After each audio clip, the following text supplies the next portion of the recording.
días, hermanos. Les invito que, si tienen sus Biblias, vayan al libro del profeta Joel. Vamos a concluir hoy esta miniserie del libro de Joel. Y nos llevaron 4 mensajes. Son únicamente 3 capítulos este sermón. 3 capítulos a este libro, y del cual sacamos 4 sermones. Este es el último, que yo le quise titular, ponerle como título Esperanza que consuela. Esperanza que consuela. A veces quisiéramos recibir la justicia en el aquí y en el ahora, hermanos. Yo creo que cualquiera de nosotros estaríamos de acuerdo en que se fuera casi de manera instantánea, que se ejerza la justicia, ¿verdad? Los gobiernos tienen a veces buenas legislaciones, pero el poder ejecutivo, el que ya se encarga de ejecutar esas leyes, es donde falla, ¿verdad? A veces los procesos se hacen bien largos, y mientras estamos esperando, ¿verdad?, que salgan los dictámenes, hay desesperanza, ¿verdad? Y así nos podemos pensar que en algún momento nosotros seguimos en esa espera, hermanos. Tanto usted como yo tenemos consecuencias de la caída. Hay estragos, hermanos, del pecado, de lo que ocurrió después de que Adán y Eva pecaron, que nos afectan. Y a veces es difícil incluso conciliar el sueño. Y piénselo en todas las esferas, hermanos. Usted puede tener una mala relación con un vecino, puede tener una mala relación con su trabajo, puede ser que le estén cada vez poniendo más carga, pero menos salario. Puede ver que usted se estaba esforzando y los precios suben. Puede ver que a lo mejor alguien atentó contra su vida o con la de algún familiar y no se ha hecho justicia.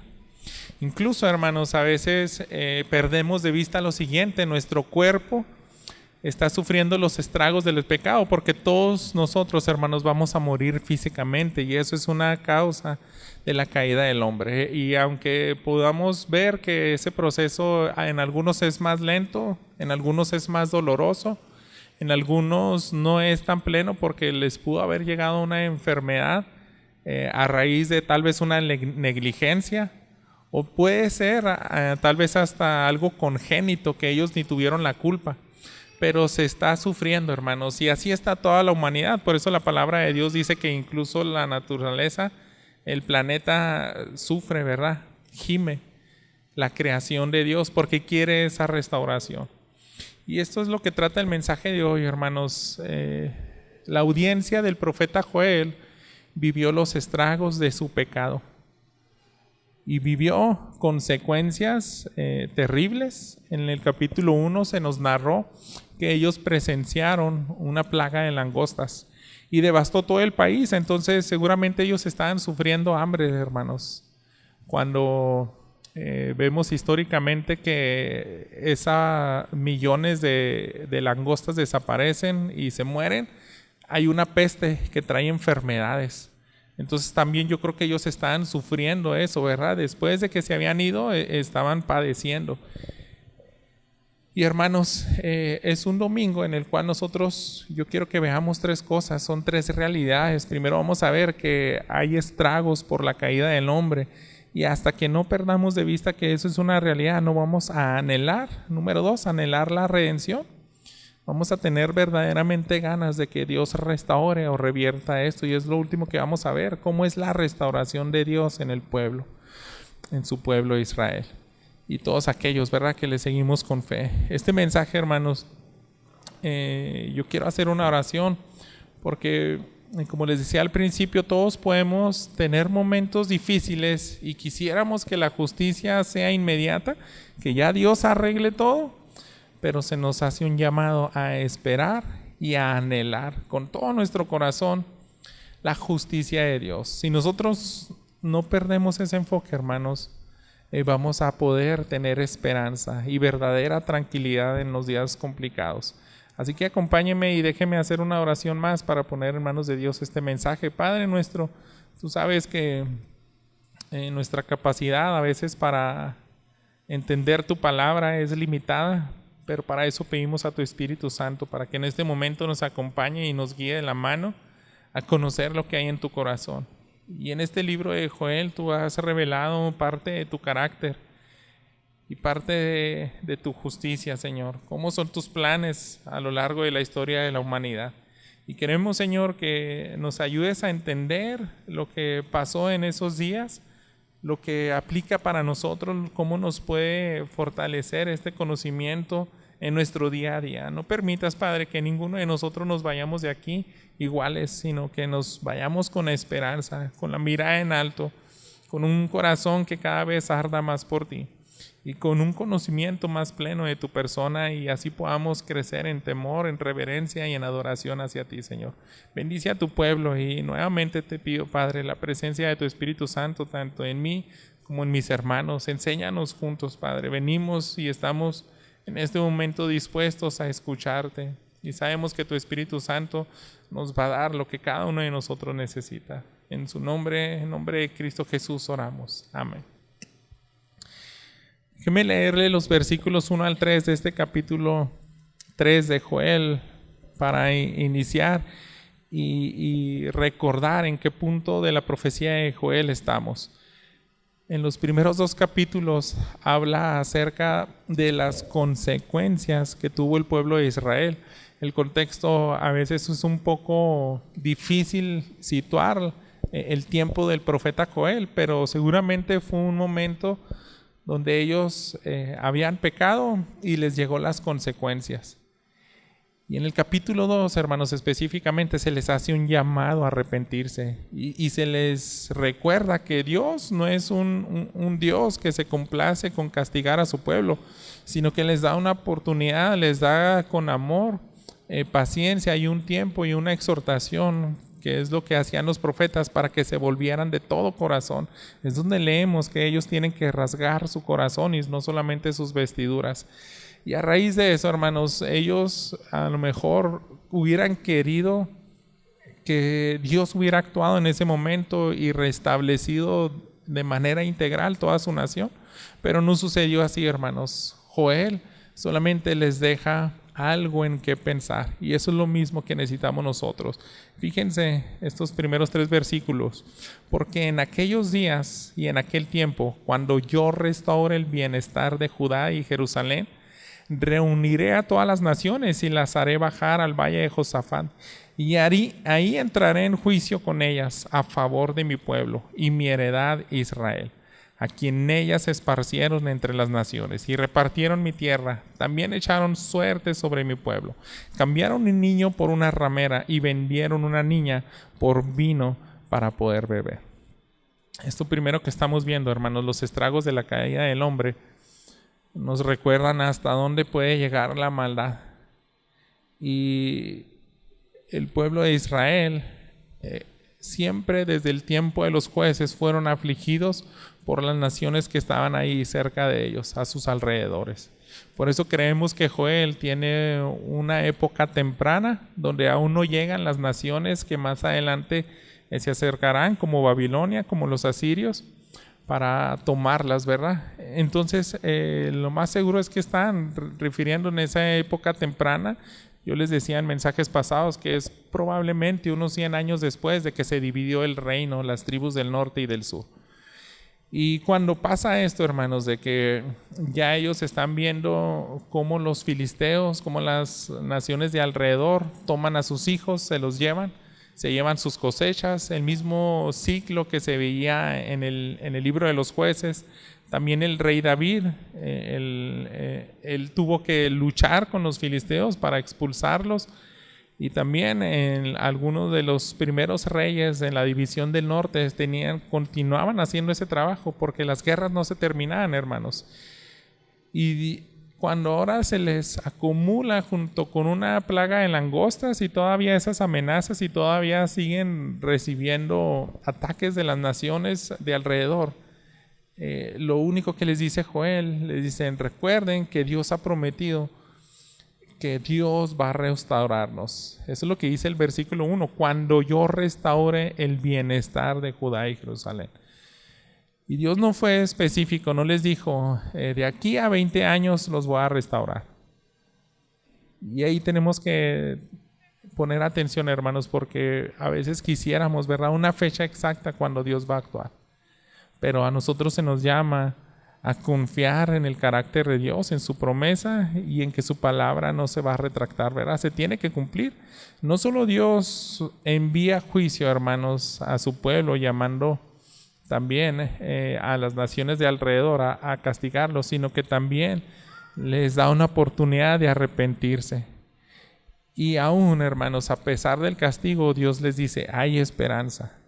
Los he disciplinado, sigo teniendo esas naciones alrededor que les sigue causando estragos, pero yo quiero restaurarles, yo quiero terminar con esto. Y Joel, hermanos, les recuerda que deben de esperar en esa justicia de que alguien tomará venganza de todos los paganos de alrededor. Es lo que necesita confiar el pueblo de Israel, porque les está describiendo, Dios se va a levantar y va a reunir a aquellas naciones, todos aquellos que los esparcieron y repartieron mi tierra. Y se nos menciona, hermanos, el valle de Josafat. El valle de Josafat apunta a un evento final. Ahí lo pueden encontrar en el versículo 2. Reuniré a todas las naciones y las haré bajar al valle de Josafat. Joel, como otros profetas, podía ver hacia el futuro y a lo mejor ellos pensarían, Dios está hablando de una guerra que va a pasar muy pronto, tal vez en 1 año o 2, pero no sabemos, hermanos. La mayoría de los teólogos cree que todavía eso no ocurre, pero sucederá. Cuando uno ve todas esas referencias, se va a dar cuenta de que va a ser una restauración plena y se va a dar fin a la maldad. Entonces es un evento final. Si usted puede ir unas páginas más adelante en Zacarías capítulo 12, déjeme leerle el versículo 3 que dice: y sucederá en aquel día que haré de Jerusalén una piedra pesada para todos los pueblos. Todos los que la levanten serán severamente desgarrados, y contra ella se congregarán todas las naciones de la tierra. Hay un día, Joel está diciendo que es el valle de Josafat y que se van a reunir todas las naciones contra Israel, y Zacarías está ahí confirmando eso. Ese día va a existir, ese día tiene que pasar. Incluso el apóstol Juan, en la revelación que se le dio en Apocalipsis, precisamente en el capítulo 16, él también confirmó eso. Es necesario que todas las naciones de la tierra se junten a una contra la nación de Israel. Apocalipsis 16 lo describe así: entonces los reuniré. Los reunieron en el lugar que en hebreo se llama Armagedón. Cuando uno estudia sistemáticamente la Biblia, se va a dar cuenta que lo que dice Joel, lo que dice Zacarías, lo que dice Apocalipsis es un mismo día. Es una batalla final, hermanos.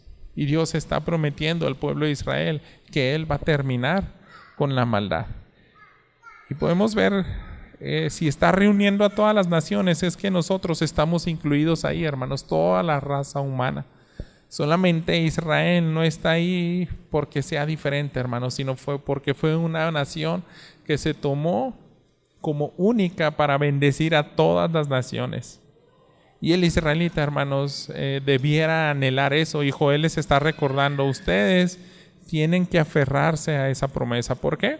Porque lo necesitan. Las atrocidades que están viviendo van a poder ser más llevaderas cuando pensamos que la justicia de Dios va a venir en algún momento.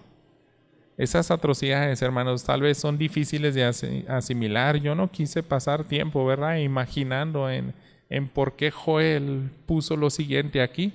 Se me hace algo tan triste, hermanos. En el versículo 3 dice: cambiaron un niño por una ramera, vendieron una niña por vino para poder beber. La vida de los infantes, de los niños de Israel, fue tan despreciada, y es como si fuera simplemente un objeto, una moneda, algo desechable, y ni siquiera para darle un valor tan grande, decirle, nosotros a veces escuchamos, ¿verdad?, el valor que se le pone a las personas en los secuestros, millones. Pero dice, no, solamente quiero emborracharme y va a ser para un instante. Te cambio este niño solamente para dar placer a mi carne, solamente por una tarde, por un día. Siendo que a lo mejor sería más razonable para algunos decir, no, eso es invaluable. ¿Qué te parece si me das un suministro de alcohol, de vino, por toda la vida? Te lo cambio por este niño. Pero no fue así, hermanos. Todo lo que vemos aquí es algo tan triste. Los soldados de las naciones de alrededor hacían eso con los hijos de los israelitas.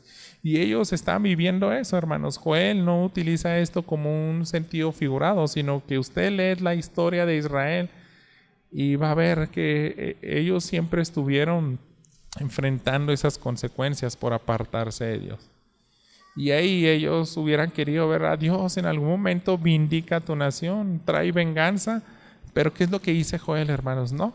Ustedes tienen que aprender a esperar ese día final donde se va a juzgar a todas las naciones. Los versículos 4 y 8, regresando ya a Joel, nos recuerda eso. Además, Tiro, Sidón y todas las regiones filisteas, ¿qué tienen ustedes que ver conmigo? ¿Acaso se quieren vengar de mí? Si de esta manera se vengan de mí, bien pronto haré volver su venganza sobre su cabeza.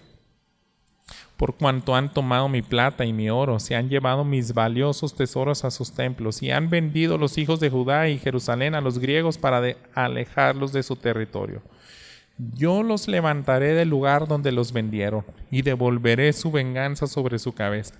También venderé sus hijos y sus hijas a los hijos de Judá, y ellos los venderán a los sabeos, a una nación lejana, porque el Señor lo ha dicho. Entonces, como israelita, hermanos, eso es lo que hubieras querido escuchar, ¿verdad? Qué bueno que Dios va a revertir esa maldición. Ahora nosotros somos los que nos vamos a apoderar de sus hijos, se nos van a entregar a nosotros y vamos a pagarles con la misma moneda. Pero, hermanos, no se les dijo el día. No se les dijo cuándo. Solamente Dios hizo una promesa y les dijo, voy a arreglar cuenta con ustedes, todas las naciones que están ahí alrededor. Todos los que afligieron, ¿verdad?, a los cananeos, a Israel cuando hicieron toma de la tierra prometida. Ellos se enfrentaban esas consecuencias porque jamás los expulsaron, pero ahora que ven que pueden sentir un dolor indescriptible porque se llevaron a sus hijos, porque llegaron las langostas y los empobreció al país, porque reconocieron que ellos estaban, siempre la escritura, los profetas, uno va a notar los pecados principales de Israel, es la idolatría, también abusar, ¿verdad?, del pobre, del menesteroso, del extranjero. Y esas consecuencias, hermanos, venían por ese corazón duro de Israel. Pero ahora que sientes los estragos de la disciplina, quieres justicia, y Dios le dice, está bien, voy a arreglar cuentas con las naciones de alrededor y les voy a devolver su venganza sobre su cabeza. Eso es lo que dice el versículo 7 de Joel, ¿verdad? Entonces, la mención de estos enemigos, hermanos, nos recuerdan el saqueo del templo. Varias veces, hermanos, el templo de Israel, el templo de Salomón, fue saqueado. Tanto de Egipto, no se sabe exactamente cuál saqueo se refiere Joel, pero hubieron algunos, incluso de los reyes de las tribus del norte, también llegaron a saquear ese templo. A veces les amenazaba una guerra y los reyes, en su insensatez, en su falta de confianza en Dios, decían, voy a sacar estos tesoros para pagarle a otra nación y así nos defienda. Y Dios, hermanos, cuando nosotros nos detenemos en Éxodo, Levítico, y vemos que era algo tan sagrado que tenían que purificar los utensilios, que era aquel medio con el cual se iba a manifestar su gloria y mostrar la presencia de Dios en medio de su pueblo, ahora eran pisoteados, ahora eran llevados para profanar el uso con otros dioses. Y Dios no pasa por alto eso. Él también les recuerda, Joel, Dios no ha pasado por alto esos saqueos. Esas naciones también Dios promete juzgarle. Y debemos de pensar, hermanos, en el propósito de estas promesas, esperar en Dios como el único digno para juzgar. Joel le recuerda a su pueblo y les dice, solamente hay uno que es digno de vengarse, y es Dios. Contra él han pecado principalmente, contra su templo, contra su nación, y él es el que tiene que arreglar cuentas. Joel, hermanos, está hablando de un juicio que será global, ya que toda la humanidad se ha corrompido. Y como podemos ver en estos primeros 8 versículos, hermanos, si se nos dejó una narrativa así de lo atroz que puede ser el corazón del hombre para dañar al prójimo, tú y yo tenemos que hacernos esa pregunta y más bien sería retórica, ¿verdad? ¿Estás de acuerdo con eso? Y es un sí, hermanos. Esa maldad no se ha terminado. Hoy en día, desde que nos levantamos y cualquier medio de comunicación que abrimos, vamos a encontrar estragos de la maldad del hombre. Y si nosotros perdemos de vista, ¿verdad? Eso, tal vez nosotros no estemos padeciendo algo tan atroz, tan severo como lo vivió Israel, pero la humanidad en algún momento, en alguna medida, sí lo está sucediendo, hermanos. Hay personas esclavizadas que están sintiendo un dolor similar aquí en nuestra ciudad. Y cuando nos salimos un poco de las 4 paredes, podemos ver ese dolor. Podemos ver eso, hermanos. Pero nosotros tenemos que actuar, tenemos que reaccionar de una manera distinta. Hasta que no estamos conscientes de eso, hermanos, no vamos a anhelar la redención. Y ese es el segundo punto, hermanos, un llamado a la redención. Y aquí empieza a cambiar un poco el mensaje de Joel. Acompáñenme en el versículo 9, dice: proclamen esto entre las naciones, prepárense para la guerra, despierten a los valientes, acérquense, suban todos los soldados, forjen espadas de sus rejas de arado y lanzas de sus podaderas. Diga el débil, fuerte soy. Apresúrense y vengan naciones todas de alrededor y reúnanse ahí. Haz descender, oh Señor, a tus valientes, despiértense y suban las naciones al valle de Josafat, porque ahí me sentaré a juzgar a todas las naciones de alrededor. Usted puede ver, hermanos, que Dios va a juzgar a todas las naciones, pero lo interesante es que va a hacer partícipe a su pueblo. Él quiere incluir a su pueblo. Y nosotros recordamos cuando eran subyugados, por ejemplo, en el tiempo de los jueces, los israelitas, las naciones de alrededor les impedían tener armas, solamente tenían arados, los metales de los cuales ellos contaban eran únicamente para trabajar la tierra, y se hacía esa especie de llamados. Ya había sucedido algo así en el pasado, donde decían, nos vamos a levantar contra la guerra, pero no tenemos armas, no tenemos espadas. Incluso cuando en el tiempo del rey Saúl, su hijo Jonatán, solamente contaban con un par de espadas, y eso era una vergüenza, hermanos, una afrenta donde decían, tenemos una opresión que es tan difícil quitarnos este yugo. ¿Por qué? No tenemos los recursos. Pudiéramos tener la valentía, pero no tenemos las armas. Pero eso hacía que el pueblo de Israel se aminorara, que su fe decayera. Sin embargo, Joel dice, va a venir el juicio de Dios y Él quiere que sean partícipes, así que tienen que agarrar valor. Y lo que tengan a su mano van a hacer uso de eso. Si solamente tienen unos pocos metales, unos pocos arados, fundan eso y transfórmenlos en lanzas y en espadas y vayan a la guerra. Entonces es un llamado a levantarnos como pueblo. ¿Por qué? Porque así es como vamos a demostrar como nación de Israel que queremos la redención, queremos participar. En el antiguo pacto, hermanos, Dios utilizaba así a la nación de Israel como un instrumento de justicia.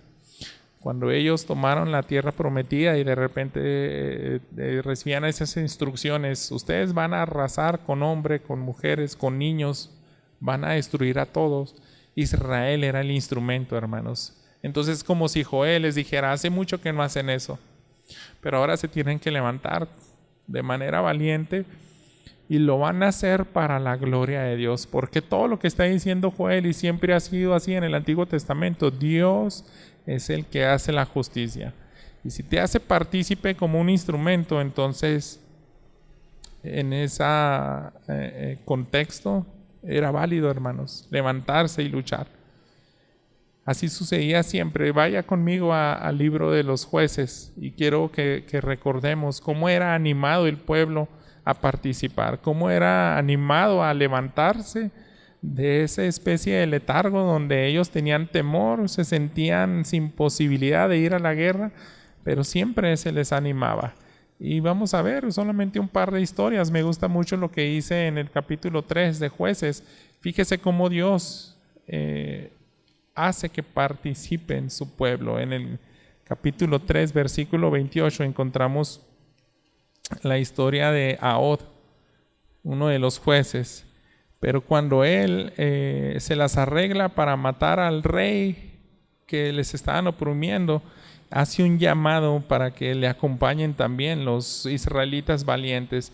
Fíjese el versículo 28. Entonces Ahod les dijo: persíganlos, porque el Señor ha entregado en sus manos a sus enemigos, los moabitas. Y descendieron tras él y se apoderaron de los vados de Jordán frente a Moab y no dejaron pasar a nadie. Se fijan, hermanos, él dice: Dios es el que los entregó, pero ustedes tienen que participar. Ánimo.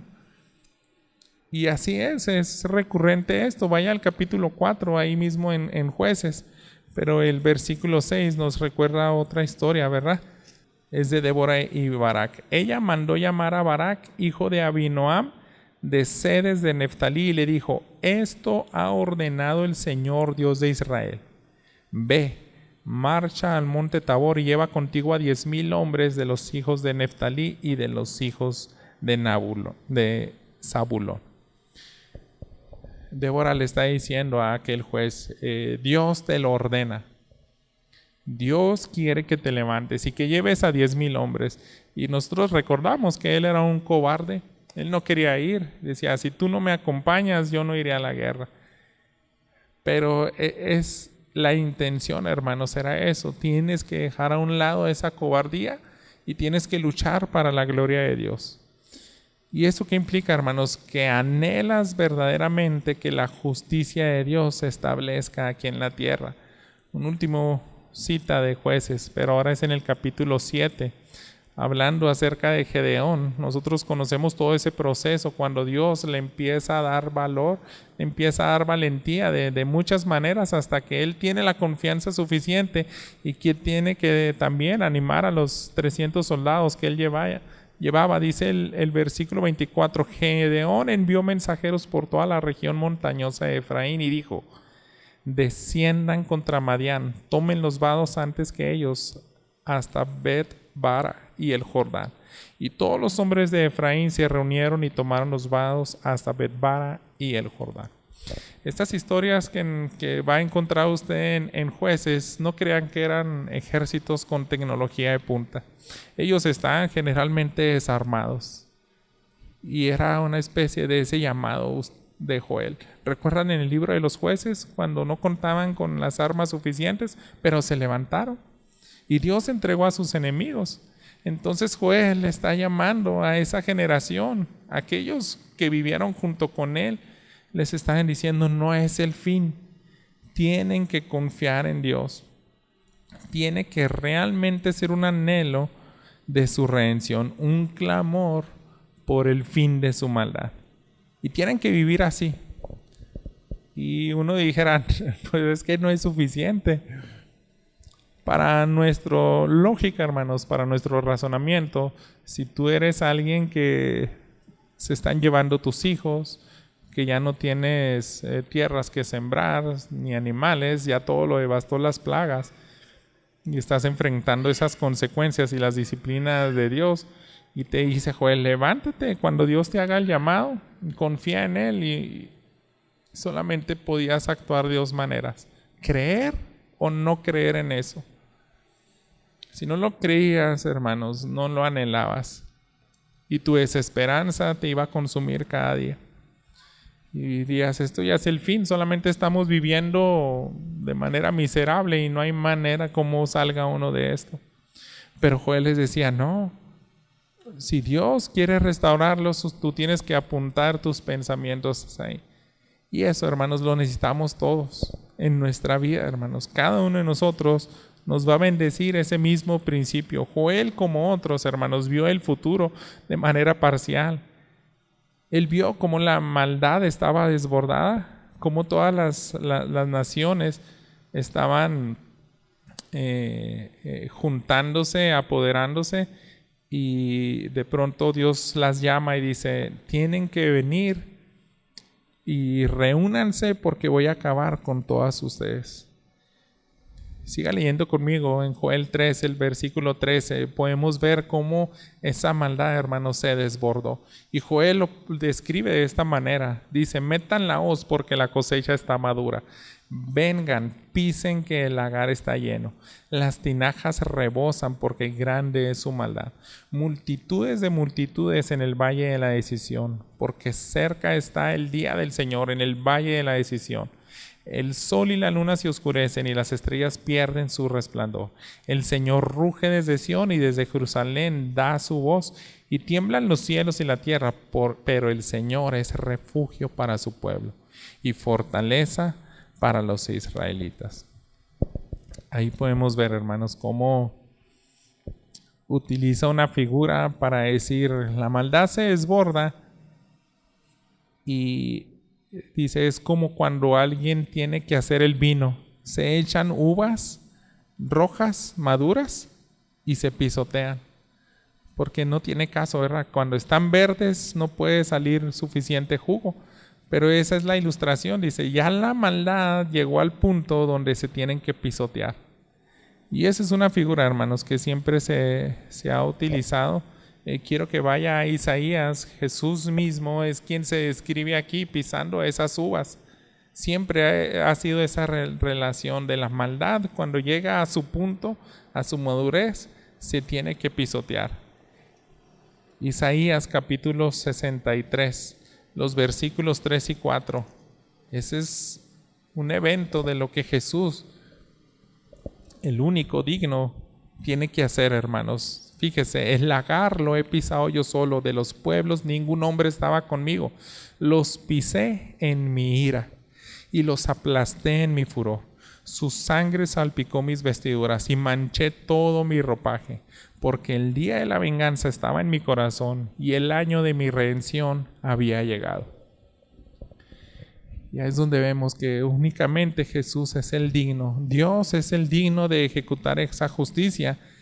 Y Él lo hará, hermanos. Apocalipsis 19:15 nos habla también de ese mismo evento. Aquí ya nos describe directamente a Jesús en el versículo 15. Dice, de su boca sale una espada afilada para herir con ellas a las naciones y las regirá con vara de hierro. Él mismo pisa el lagar del vino del furor de la ira de Dios Todopoderoso. ¿Quién es Él, hermanos? El apóstol Juan nos dice en el versículo 16, en su manto y en su muslo tiene escrito este nombre, Rey de Reyes y Señor de Señores. Es Jesús, hermanos, que va a hacer la justicia, va a hacer la venganza. Y Joel les dice, ese día existe.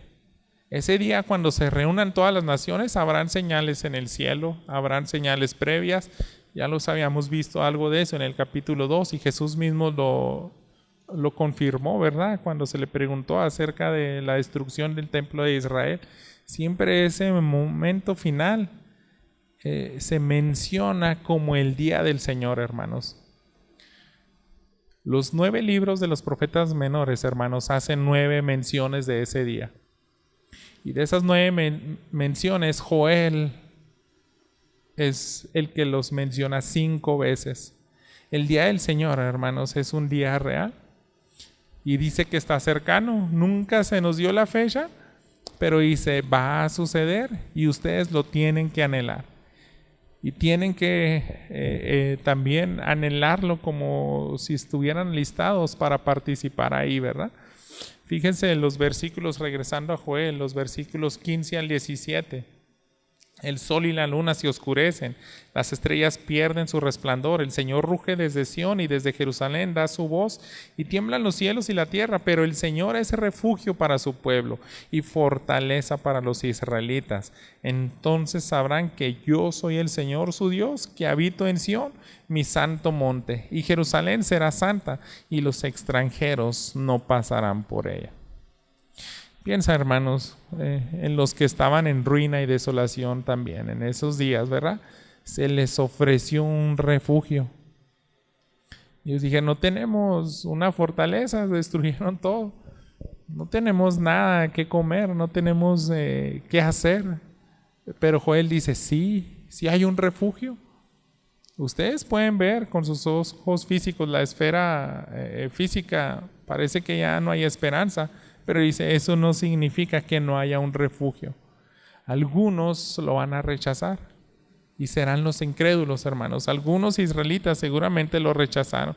Pero yo estoy seguro, hermanos, y por lo que conocemos, el remanente fiel, cuando escucha esta profecía de Joel, es decir, yo sí lo creo. Y ellos empezaron a tener ánimo, fortaleza. Ellos empezaron a cambiar de actitud, a adorar a Dios y decir, en medio de toda esta miseria que estamos viviendo, yo quiero creer que ese refugio está ahí. ¿Por qué? Porque Dios se comunica con nosotros, con los profetas. ¿Le vamos a creer a sus profetas o no? ¿Vamos a creer en esa palabra y descansar o no? Entonces, hermanos, ellos son los únicos que encuentran esperanza. Solamente los que se aferran a las promesas de Dios, y esas promesas tienen que ver con su carácter.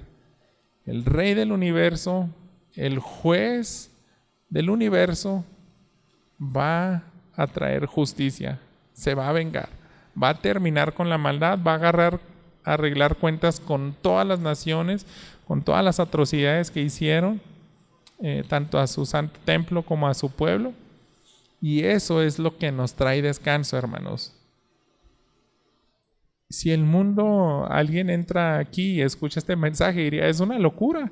O sea, los están como que lavando el cerebro, ¿verdad? Porque ahí no hay nada físico, no hay ninguna fortaleza, no hay algo que el método científico demuestre que es una realidad eso. O sea, no pueden vivir y experimentar en el aquí y en el ahora un refugio. Pero para el creyente dice, no, es que ese refugio está en la mente y se abraza con la fe. Está puesto en las promesas, está en la persona de Jesús, y yo me voy a parar en esa roca. Y aunque vengan los días peores, ya sea tanto por las consecuencias de mi pecado o por el simple hecho de vivir aquí en la humanidad, lo que esté pasando, yo voy a encontrar ese refugio y me voy a aferrar. Y ahí, hermanos, es donde ellos encontraron lo último que vamos a ver, la restauración del pueblo de Dios. Solamente pocas personas, hermanos, pueden disfrutar de este refugio si realmente se aferran con él con fe. Primero tienen que estar conscientes de que lo necesitamos por la maldad de este mundo. Después lo tenemos que anhelar, y hasta que lo abrazas con fe, vas a ver que sí trae tranquilidad y paz a tu corazón. Fíjense el versículo 18. Y sucederá que en aquel día los montes destilarán vino dulce, las colinas fluirán leche, y por todos los arroyos de Judá correrán las aguas. Brotará un manantial de la casa del Señor y regará el valle de Sittim. ¿Qué es lo que le traía a la mente a un hijo de Dios esto? Estos lugares, hermanos, el valle de Sittim, tal vez usted recuerde cuando ellos iban a tomar la tierra prometida, llegaron a un valle verde que dijeron, esto es tan hermoso, es tan pleno, ni siquiera hemos cruzado el río donde empieza el territorio que nos entregó Dios, y hubieron 2 tribus que se quisieron quedar ahí. Dijeron, esto es ideal para nosotros. Usted recuerda esa historia, ¿verdad? Entonces Joel les está diciendo, ¿se acuerdan de ese valle? Dios lo va a regar. Tal vez ese valle, muy probablemente, hermanos, en los días de Joel estaba color sepia. Las langostas acabaron ese verdor. Pero dice, ese verdor va a regresar. Y ellos, hermanos, tenían esa promesa, esa esperanza. Dice, habrá un manantial que va a revertir toda esa maldición. Va a volver a haber vida y plenitud para ustedes como nación. Ezequiel, hermanos, nos recuerda eso mismo, que de la misma ciudad de Dios, del templo de Dios, va a fluir esa bendición y va a cambiar todo. Acompáñenme en sus Biblias, en Ezequiel capítulo 47. Estos últimos capítulos de Ezequiel nos apunta, ¿verdad?, a los que muchos teólogos dicen, es el milenio, es el último templo que vamos a ver y se va a volver a instaurar la presencia de Dios, y lo escribe exactamente como Joel. Fíjese, quiero leerle el versículo 1. Después me hizo volver a la entrada del templo y vi que brotaban aguas de debajo del umbral del templo hacia el oriente, porque la fachada del templo daba hacia el oriente y las aguas descendían de debajo del lado derecho del templo al sur del altar. Y vaya conmigo ahí en ese capítulo, pero los versículos 8 y 9. Y me dijo, estas aguas salen hacia la región oriental y descienden al Arabá, luego siguen hacia el mar y se desembocan en el mar. Entonces las aguas del mar quedan purificadas, porque era el mar muerto, hermanos. Ese mar que no tenía peces por la gran cantidad de sal y que existe hoy en día. Dice el versículo 9, sucederá que donde quiera que pase el río, todo ser viviente que en él se mueve vivirá. Y habrá muchísimos peces, porque estas aguas van allá y las otras son purificadas. Así vivirá todo por donde pase el río. Puede ver esa bendición, hermanos. Joel está diciendo, ese verdor va a regresar, porque cuando fluye la presencia de Dios vuelve a haber vida, vuelve a haber esperanza. Y ustedes, israelitas, que piensan que no hay remedio y que no hay refugio, piensen en eso, sí va a suceder. Ahí mismo, hermanos, Ezequiel 47, les leo el versículo 12. Junto al río en su orilla y a uno y otro lado crecerán toda clase de árboles que den fruto para comer. Sus hojas no se marchitarán ni faltará su fruto. Cada mes darán fruto, porque sus aguas fluyen del santuario. Su fruto será para comer y sus hojas para sanar. Y hermanos, esto es algo que se acepta por fe y que Joel les invita. Aunque ahorita no tengan quizá la comida que desean, aunque ahorita no encuentran un refugio y se sienten desnudos ante ataques de las naciones, aunque están tristes por las consecuencias de su pecado, pero volteen a Dios y van a ver que Él los quiere restaurar. Él quiere revertir todo ese mal que ha traído a ustedes, y va a ser con su presencia misma. Regrese conmigo allá a Joel y lea conmigo el versículo 19 para que veamos cómo también va a tomar, hacer cuentas con las naciones que principalmente afligían en esa época de Joel. Egipto será una desolación, Edom será un desierto desolado por la violencia hecha a los hijos de Judá, en cuya tierra han derramado sangre inocente. Israel pecó, hermanos. Dios utilizó a estas naciones y las que estaban alrededor, ¿verdad?, para traer el juicio, pero Dios los va a vengar. Isaías, hermanos, confirma esto de la venganza de Dios contra Egipto. Si me quiere acompañar, se encuentra en el capítulo 19, en el versículo 17 de Isaías. Siempre se consideró como una potencia mundial que parecería indestructible Egipto, hermanos. Desde que Israel creció como nación, duraron siglos y siglos y era una nación poderosísima Egipto. Y muchos tal vez pensarían que jamás perdería esa posición, ¿verdad?, de potencia mundial. Pero Dios dice, cuando yo me levante, va a ser completamente diferente. Ese esplendor va a desaparecer por completo. Eso es lo que está diciendo Joel. Y fíjese cómo lo dice Isaías 19:17. y la tierra de Judá será terror para Egipto. Todo aquel a quien se le mencionen quedará aterrado de ella a causa del propósito que el Señor de los ejércitos ha determinado contra ellos. Entonces Dios promete eso. Ustedes se aterrorizaron de Egipto, pero va a ser al revés. Ahora Egipto, cuando escuche mencionar a Israel, va a decir: el Dios de los israelitas se hizo presente, y ellos desearán, ¿verdad?, que los trague la tierra, o no tendrán dónde ocultarse. En cuanto a Edom, usted recuerda que son los descendientes de Esaú, que también fue una de las naciones que asoló a Israel. Y en Amós capítulo 1, ahí denle una vuelta enseguida de Joel, donde estamos. Fíjese lo que dice el versículo 11. Así dice el Señor: por 3 transgresiones de Edom y por 4 no revocaré su castigo. Y aquí van.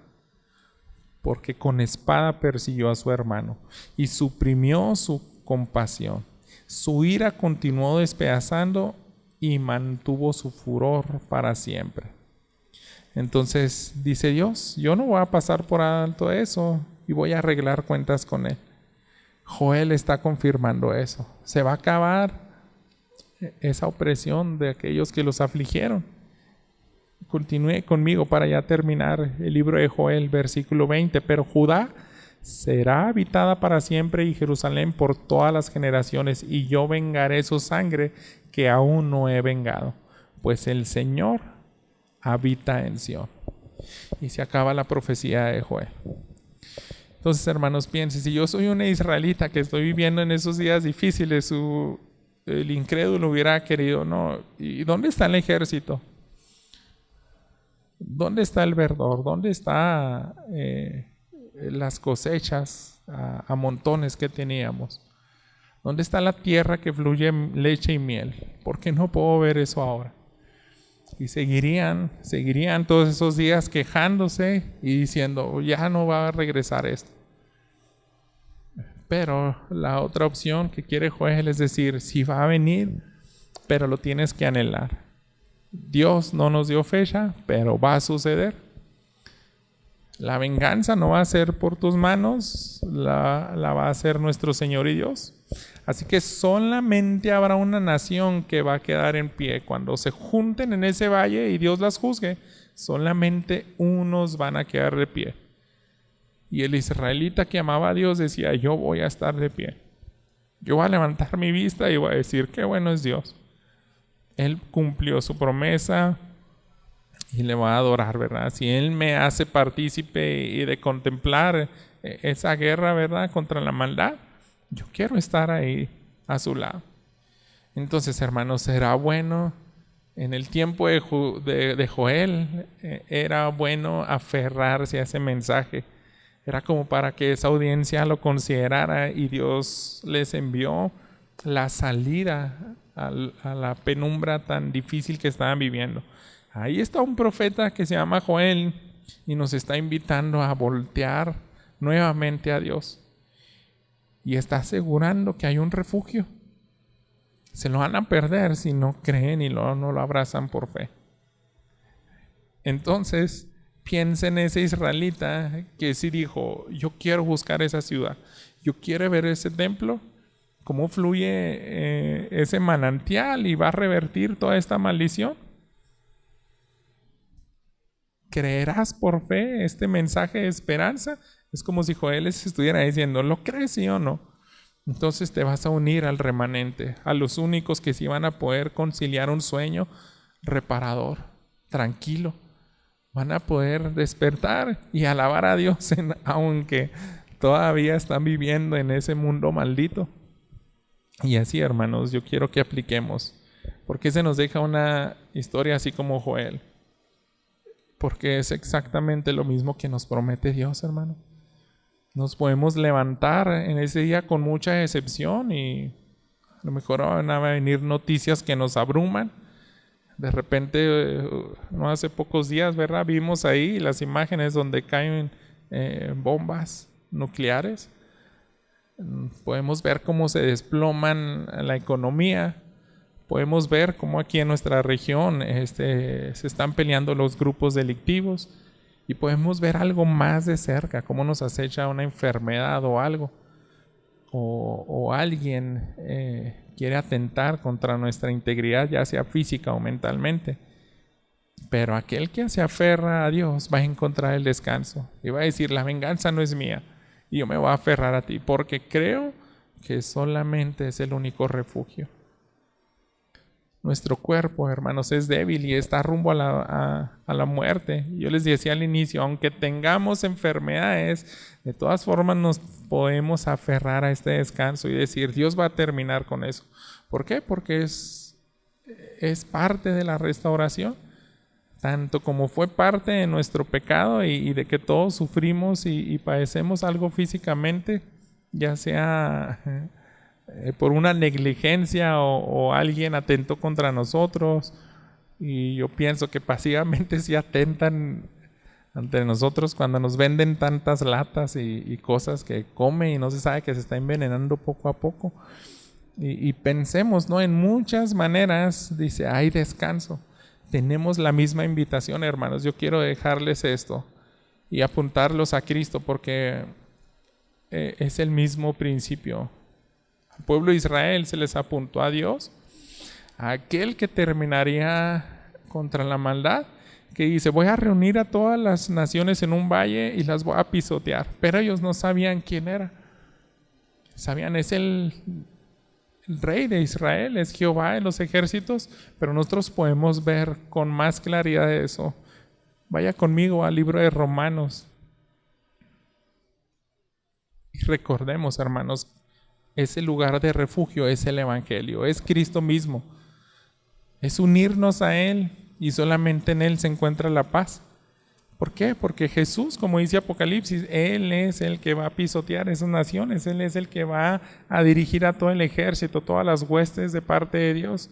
Pero quiero leer los primeros 5 versículos de este capítulo 5 de Romanos. Por tanto, habiendo sido justificados por la fe, tenemos paz para con Dios por medio de nuestro Señor Jesucristo, por medio de quien también hemos obtenido entrada por la fe a esta gracia en la cual estamos firmes y nos gloriamos de la esperanza de la gloria de Dios. Ese es el refugio, hermanos. En medio de los estragos de nuestro pecado, dice: si tú te rindes en fe a nuestro Señor Jesús, ahí hay esperanza. Ahí es donde nos gloriamos, dice el apóstol Pablo. Pero lea conmigo el versículo 3. Y no solo esto, sino que también nos gloriamos en las tribulaciones, sabiendo que la tribulación produce paciencia, y la paciencia, carácter probado. El carácter probado, esperanza. Y la esperanza no desilusiona, porque el amor de Dios ha sido derramado en nuestros corazones por medio del Espíritu Santo que nos fue dado. Entonces, hermanos, si viene un día triste, gris, de desesperanza y no le están saliendo bien las cosas, ya quiere que termine esto, ya quiere cambiar su estado de ánimo o de tristeza por algo de alabanza y gozo. Ya no quiero que de repente en el trabajo o mis compañeros me digan: oye, esa cara que traes, ¿qué? A mí me lo han dicho a veces, hermanos. Y yo digo: es que tengo sueño, pero en realidad he estado triste, algo me abrumó. Pero es mejor que te vean con un rostro sonriente y lleno de esperanza, ¿verdad? ¿Por qué? Porque encontraste ese refugio. Ese es el mayor tesoro, hermanos, que podemos tener. A Israel, Joel les recordó: es Dios mismo el que va a traer justicia y paz. Y el apóstol Pablo dice: aunque estés en pruebas, recuerda que eso es para que desarrolles paciencia y carácter probado. Y eso te va a mantener en esperanza. Y para muchos es decir: pero es una locura, la esperanza no me sirve para nada, yo ya quiero vivir aquí, ya quiero que se me arranque esta enfermedad en un segundo. Pero dice el apóstol Pablo: no, la esperanza no desilusiona, porque el amor de Dios ha sido derramado en nuestros corazones por medio del Espíritu Santo que nos fue dado.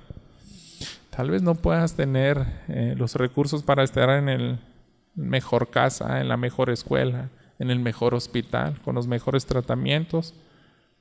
Pero hay algo mejor que eso. Es el Espíritu Santo.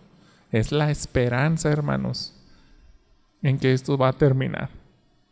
Y los que dudan de esto, les esperan todavía días tristes, de desánimo. Pero el que se aferra a esto va a darle gloria a Dios y decirle: yo anhelo esa ciudad. Yo sé que únicamente Jesús es la puerta. Yo me voy a aferrar a Él y voy a abrazar estas promesas. Quiero estar a su lado. Quiero levantarme y luchar contra la maldad cuando se me pida. Quiero ser valiente y estar de pie y partícipe cuando venga la redención de Israel. Amén.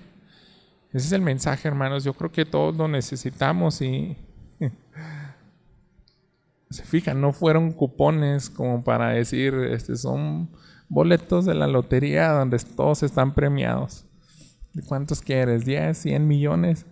No es algo tangible, hermanos. Es algo que tú tienes que abrazar con fe y aferrarte a la persona de Jesús. Oremos. Padre, gracias porque tu palabra nos recuerdas que en ti está ese refugio.